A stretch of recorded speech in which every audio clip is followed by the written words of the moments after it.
I would just love to see Canada embrace its strength. And to me, its strength is its diversity and its difference. Unfortunately, we often focus on that difference and focus on what is different instead of what we have in common, and then leveraging that difference and that diversity to come up with incredible solutions. Welcome to Speaking of Business, conversations with Canadian innovators, entrepreneurs, and business leaders. I'm Goldy Hyder, President and CEO of the Business Council of Canada. We are launching Season 6 of the podcast. We've got a lot of great guests lined up for this new season, and I'm excited to get started. Today, we're in Calgary and are kicking things off with Deanna Zumwalt, President and CEO of Coril Holdings. The Calgary-based company is about to celebrate its 125th anniversary. It's come a long way since its founding in 1898, when the company helped construct the Canadian Pacific Railway. Like any other great organization with staying power, Coril has evolved and grown over the years. As President and CEO, Deanna is focused on ensuring that the company stays flexible so it can adapt to changing markets and new opportunities. What does that look like in practice, though? How do leaders foster change in an organization? And what lessons has Deanna learned from her own career evolution? Why don't we find out? Welcome to the podcast, Deanna. Thanks, Goldie. Looking forward to our conversation. As am I. Look, I'm home. Calgary, as you know, is my hometown. So it's always good to be back. There seems to be an energy, if I can say, in the streets here. How are you feeling about things where we are in, end of October here? Yeah, no, I'm excited. I think you're right. There is an excitement in the streets in Calgary, and it's not all energy driven for a change. There's a ton of excitement around the tech ecosystem, and there's just tons of excitement in terms of what's possible for the city and the province. I'm going to explore that further. But before I go there, you've set it up very nicely, actually. Let me just start with, what's your story? Who are you? Tell our listeners about your journey. My journey is a trained chartered accountant that really built a career that probably wasn't planned. It was probably more built on a philosophy of, I can always go back to what I know, but you may never get an opportunity to do something new. And so the result of that is, kind of where I am here today. Always at one point in time thought I would be in accounting. Then I thought, I'd always be in energy. And now I'm here working for an incredible family enterprise, kind of an iconic family, helping them continue both to build, out a legacy, a business like legacy that supports business, but also a business legacy that supports people in the community. So I consider myself incredibly blessed. And I certainly would not be here without really that philosophy of just give it a go. Give it a go. One of the common themes in this podcast has been a sense of perseverance and a sense of overcoming adversity and, frankly, learning from failures. Your journey been littered with any of those things? Yeah, it has. Probably resilience more than adversity. I do consider myself pretty blessed to have, a fantastic career, a supportive community and environment. But I would say certainly one of resilience. I would say, one where you had to learn to, respectfully speak your mind, which helped to build trust. And I think, respectfully speak your mind and at times speak truth to power and your true story or reality. So certainly that's been a focus probably throughout my career, probably from the first year I started as an articling student to challenging the partners about the work hours and how we were treated. And I can remember people saying, oh my gosh, how can you possibly sit down with the partners and say that? But learning that they wanted to hear that in many cases, people aren't willing to kind of speak their true reality. So I think, one of resilience, but one of resilience where it's, really speak your story and share it. Don't assume that people understand your story. And I think that's, created a great voice for me and potentially a voice for others as well. Now, we're all shaped by our experiences and our history. You've talked about the professional side, but you've got a pretty interesting personal story as well. Take us through your family. Yeah. So I've got a very diverse family, starting certainly with my husband, who's been my greatest supporter and a stay-at-home dad, which is incredibly unusual. And certainly that came with challenges for him at times. And then when I look at my children, I have 4 children. My oldest is a birth child and my youngest 3 are adopted from Haiti. So certainly the diversity in our family has certainly enriched my perspective and my life, both personally, but also professionally for sure. Now, your eldest, we were chatting before we sat down, is serving in the Canadian military, in the Navy. Thank him for his service. Tell us a little bit about where he is and what he's doing now. Yeah, so Mac is currently serving in the South Pacific on the HMCS Winnipeg. So I would say he's right in the heat of not conflict, but certainly tension, and certainly incredibly proud of him. And for me, as a community and business leader, has really shone a light and created understanding of, what our young people who choose to serve go through in the military, and truly just the importance of the contribution that they're making. Well, our listeners wouldn't be surprised to know that I'm staring at a very proud mom here for good reason. So that's the story of the elders. Now, you mentioned the 3 that are adopted from Haiti. What's it like for them? What's it like for you? And all this emphasis that's gone on now around diversity and inclusivity, and we went through the Black Lives Matter movement as well. What are you learning from them? So much. I think the biggest thing I've learned, going through life with the 3 of them is that bias is real. Bias is real because my view is we don't take the time to understand other people's lived reality. We're always looking at other people through our own lived reality. So I've really learned taking the opportunity to understand and hear people's stories becomes super important. And when you hear their stories, then taking the opportunity to explore your own bias. The reality is we're all human beings, and human beings all have biases. But when you hear that lived reality or story, if you can really dig in and explore your own biases, it becomes super important. I say bias is real because I've watched my 3 children just desperately try to fit in, desperately try not to stand out and not to be different, to the point where they'll accept really uncomfortable situations and they'll laugh, a derogatory comment they'll accept from either a kid or even teachers, right?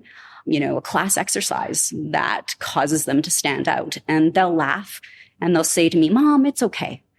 And I'll say to them, "No, it's not okay. You have to share your story and embrace your uniqueness and share that, because you have to create the opportunity for those individuals to learn." I've watched them play down in sports, a couple of brilliant athletes, and they play down in sports so they don't stand out amongst the other white children, right? And that was eye-opening for me, right? Yep. Certainly, if I didn't have children of color, I wouldn't have seen that. I wouldn't have experienced that. And I've lived that with them. So for me, it's created a real drive or push as, I would say, a business leader and a community leader to really provide that safe space for people to bring what I call their authentic self to work, to not feel like they've got to fit in, to not worry about being judged, being willing to take a risk and share, when they're uncomfortable and why they're uncomfortable, right? And there's often really good reasons behind that. And I think, we can support them at work and create a better environment. Great simple example. We had a young Muslim fellow working with us, and we would do these raffles for a donation or a fundraiser, and he's not comfortable with gambling because for him, it's not part of his culture. So no clue, right? So how could we create opportunities that made him comfortable as well? So for me, it's just really shining the spotlight on the fact there is bias. Diversity and inclusion matters so much, and it just makes us richer as a business and a community if we acknowledge it and really foster inclusion. I'm a huge This Is Us fan, the whole family. Kids watch this thing at all? Did it resonate with them if they did? Yeah, for sure. Yeah, they're amazing kids that embrace so many aspects of what I'll call the traditional North American culture and then the non-traditional North American culture. And, for me personally, it's made my life richer. I'm exploring things that I never would have explored if they didn't kind of allow us to explore those things.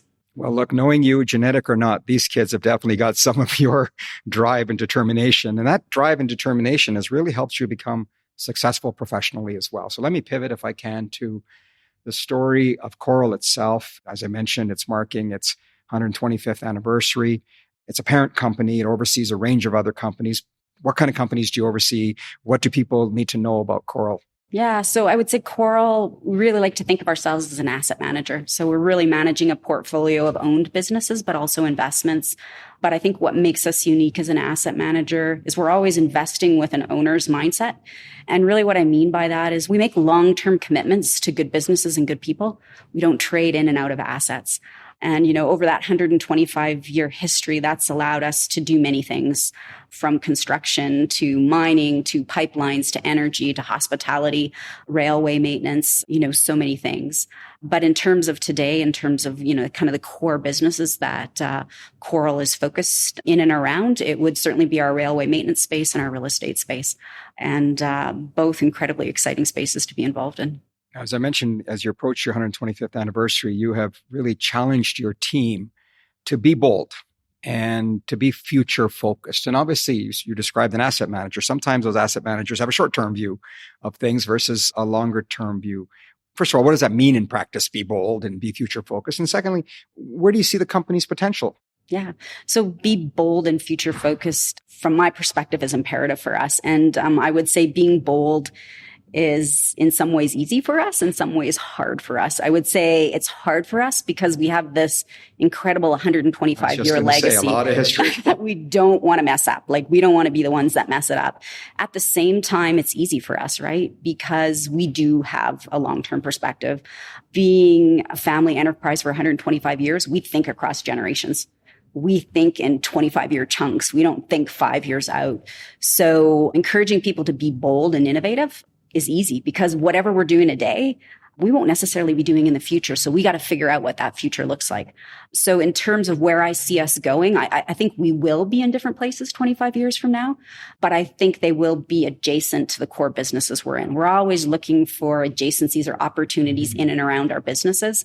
A lot of efficiencies when you can find them, isn't there? Totally. Yeah. Whether it's pushing our geographic boundaries or it's looking to digitize things, it's looking to support the tech ecosystem that's around our businesses. That's really where our focus is today. So really building off our core and our domain expertise rather than a big step out. Now, you mentioned geographic boundaries. What do you mean by that? Are you only in Canada? Or are you in the US as well? Where else so we're around the globe. Large presence clearly in the United States and Canada, Mexico, also Brazil, Australia, Europe, and a growing presence in India. The majority of that presence would be in our railway maintenance business. So we truly do have global reach today. And what are you seeing out there in terms of the global environment for capital, global environment for talent? How hard is it to do business? And in your sense, where's Canada in all of this? How are we competing? Yeah. I would say global business is a challenge. Talent is a challenge everywhere. I would say capital, we don't seem to have challenge attracting capital into our traditional businesses. That's not a real challenge. But I would say people and talent and forcing ourselves with a 125-year legacy. You can imagine we're pretty traditional. So forcing ourselves to pivot and maybe be a little less traditional because to attract the workforce of the future, we might have to show up a little bit differently. So really challenging ourselves to do that. The awesome part is that we have, a new generation of family members involved and around the board table. So they really can push us, some of us that are a little more traditional, to think and be a little bit different. You talked earlier about, I'm using this word, but to instill a culture, right, of creativity and risk-taking in your team.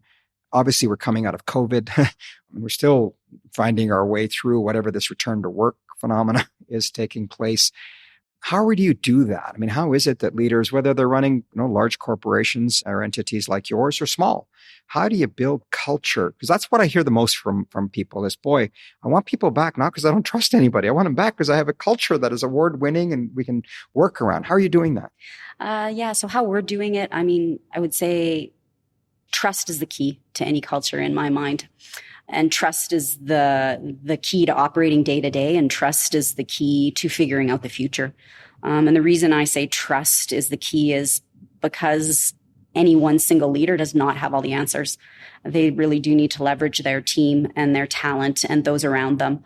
So it's imperative. I think it was a challenge during COVID for sure, because we got disconnected. At the same time, I would say COVID taught me we can work in many different ways. And there isn't just one way of working. So I would say what we really learned from COVID and applied in our culture is to introduce a little more flexibility. And with that flexibility, accountability, but also the trust that we're going to give you some flexibility, certainly some boundaries, but we're going to trust you to use your time appropriately. And it's amazing how much engagement that's created within the team. And it's amazing how that spilled over into the situation where we're back in the office and working with one another and collaborating. People are so much more open and offering more ideas. So I would say through COVID, trust for sure is important. Embracing flexibility, but bundling that with accountability, finding time to be together though. So it's a little bit of both. You're hearing people who are saying work from home, it's the way to go. Return to the office, the only way to go. I would say my philosophy, it's a combination of the two. You wrote recently on LinkedIn on this subject. I'm going to quote you here. And it says, and I quote, be sure to take care of those around you, nurture your talent, give them great opportunities, and most of all, be there when they need you, end quote. How do you do that? Yeah. So take the time as a leader to build a relationship. And I would say a relationship beyond just the business. Sometimes in their career, they're going to need you there, and they're going to need you, I find, sometimes to gently push them. It's amazing how many incredible young people are capable and bright, but they need that gentle push and somebody that believes in them.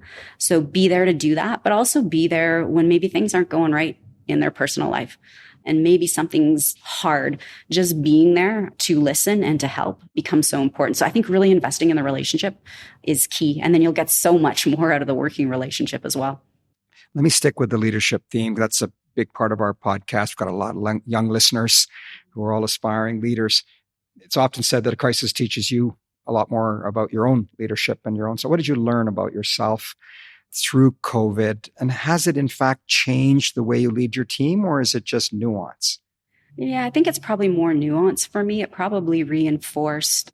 You've heard me talk about trust and just this mantra of trust. I think we were able to really, weather the crisis fairly well because there was trust and relationship there.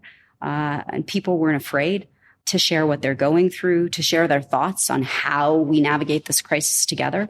So, often young leaders feel it's about proving what they can do. I think for young leaders, I would say it's not so much what you can do, it's what you can do with others. And how you build, team, partnership, and relationships to really, move forward. And so for me, I think if anything, it reinforced the importance of that. Let me pivot to the area of innovation. So as I mentioned, I'm a Calgarian, still at heart. How can you not be with the spirit of this place? And having just spent the weekend at a conference in Canmore reminds you just how much you missed the majesty of the Rocky Mountains, let me tell you. Anyways, enough about my missing Calgary, as you can tell. But Calgary has changed. It's not the Calgary that I grew up in, and certainly not the Calgary I left back in 2000. The brand still seems to be very oil and gas centric. But you mentioned earlier innovation. Talk to me about the innovation culture here in Calgary. What is it that people need to know that they don't appreciate about what's going on here? Yeah. I would say the last couple of years, we've just seen amazing and incredible traction around, I would call the innovation and tech ecosystem. And I would say it came about because there was kind of a core or strong group of individuals that were resilient and didn't give up. And they certainly were from a non-traditional industry in this city. They were not oil and gassers. But what they've been able to do through perseverance is create just a strong sense of community around the tech ecosystem that isn't just the techies anymore. We are seeing people who have been incredibly successful in the city with capital invest outside their traditional areas. They're now investing in young founders in areas that might be a stretch for them, startups. Right? You bet. And they're taking the time to mentor. And I think we're just having amazing success. I'm also, it's kind of hard to think about this, but I'm seeing the city and the province also acknowledge that this is important. It almost feels like there was an aha moment, and they kind of got it and they've really leaned in. So I'm seeing a ton of collaboration across groups that wouldn't typically collaborate to really stand up this tech ecosystem. And to me, the proof is in the results of what we're seeing. We're seeing young founders move to the city. We're seeing young founders pick up from the East Coast, from Toronto, from Vancouver, and they're moving their families and they're moving their teams to Calgary. And I think they're doing that because of that sense of community and there's that support. And I think that's something Calgary's always been. It's maybe something that's been focused a little too much on just one sector, but we're really seeing that expand. And I think the result is, you're going to see a city with a lot more diversity, and that looks a lot different than it traditionally has, which is to me fantastic. So where does the energy sector fit into all of that? I mean, obviously the brand it's about energy. Talk to me a little bit about how you feel that sector is doing and link it, if you will, to the climate change agenda and the need to innovate around that. I'm an individual that grew up in the oil and gas industry. I spent, the first 17 years of my career in that. I've certainly seen a pivot in the last few years. I would say the industry was a little stubborn and didn't want to hear the message at one point in time. But I think they've really embraced what I call the and. Exactly. And that's we can produce energy and we can do it like in a good way, right? I love to see that, because for the longest time when I was in the industry, it was always about, well, we got to do this, but, and I love the sense of and I think I'm just so incredibly proud of an industry that is getting creative around solutions. And I think truly, beginning to lead the world in terms of, I'll say, producing energy cleanly, right? It's not about clean energy. The leadership has to be from here. 100%. And it's happening. I'm definitely seeing a new generation of leaders that are embracing coming up with solutions together. So yeah, I'm incredibly proud to call myself a Calgarian Albertan that's grown up in an energy industry that's doing things right. Well, I think by now listeners have figured out my bias, but look, don't short Calgary, don't short Alberta is certainly something I would say. Let me pivot, if I can, to something else that's very important to you and that you're involved in. You sit on a community council of a group called The 51. So you're going to have to tell me about the name in a minute here, but The 51, it's a Calgary-based organization that aims to connect women and gender diverse investors and entrepreneurs right across the country. Why do you think an organization like this is important? Tell us a little bit about the organization to begin. So 3 amazing women created the 51, a venture capital fund. And it's named the 51 because 51% of the population are women. So that is why have a rebrand one day. That's right. That's maybe. And these 3 women have created, just to me, what's an amazing organization. I'm proud to call myself an investor in the 51. I'm proud to be part of the community council. And to me, it's part of the theme you've probably heard from me. It's the idea of supporting inclusion and equal opportunity for groups that haven't had it in the past, whether it's female founders, whether it's gender diverse founders, whether it's minority founders. The reality is, and the facts bear it out, they do not have access to the same capital that more traditional founders have. And so this community's come together to really support those individuals, to shine a light on it. And what boggles my mind is they get a fraction of the capital, these groups, but their returns are always double the returns of their counterparts. So to me, it's kind of easy. I'm investing in something that's going to give me, a better return, but I'm also helping to support a community that really is about, inclusion in capital markets, and helping people get access, helping those founders get access to capital that more traditional founders have always had. Well, terrific. Thank you for your leadership in that. Obviously very important, and something clearly you're very passionate about. Let me conclude, if I may, with the country. You and I are very proud Canadians. We've talked about sort of the purpose behind a lot of what we're trying to do at the Business Council of Canada. Is about how to make Canada competitive. What's your hope for this country? What's your vision for this country? And how is that affecting kind of the advice and guidance and mentorship that you're giving your kids? Well, you're going to see a theme here. So I would say, as a mother, a business executive, and a community leader, I would just love to see Canada embrace its strength. And to me, its strength is its diversity and its difference. Unfortunately, we often focus on that difference and focus on what is different instead of what we have in common, and then leveraging that difference and that diversity to come up with incredible solutions. So we don't listen to one another. We don't talk. We don't find the and. And I would just love to see less rhetoric, more listening. And I always say to my children, listen for, not against. Like, listen for what you believe in, listen for something that's in common, and then build on that. I would just love to see, our political leaders, our business leaders, those in NGOs just reach out across one another and find, the solutions that we need for the future. And those solutions are in our diversity, because we have different ideas and we have different thoughts, and we're going to come up with amazing solutions to propel our country forward. But if we constantly focus on difference and why we don't want to work together, we're never going to get there. So that would be my big hope. I don't have all the answers, but I know we need to work together. Well, look, that's a great place to end, because it's hopeful. The message is a hopeful one. And I've always said I sleep well at night, because Canadians have time and time again shown me that when you ask them the right questions, they'll give you the right answers. There's a collective wisdom in this country that overcomes and overshadows all that rhetoric, all that, social media, all the divisiveness. We're a smart group of people, and that includes people like you. I can't thank you enough for joining us on this podcast as we kick off season 6. It's a great start, and thank you for sharing. Thank you, Goldy.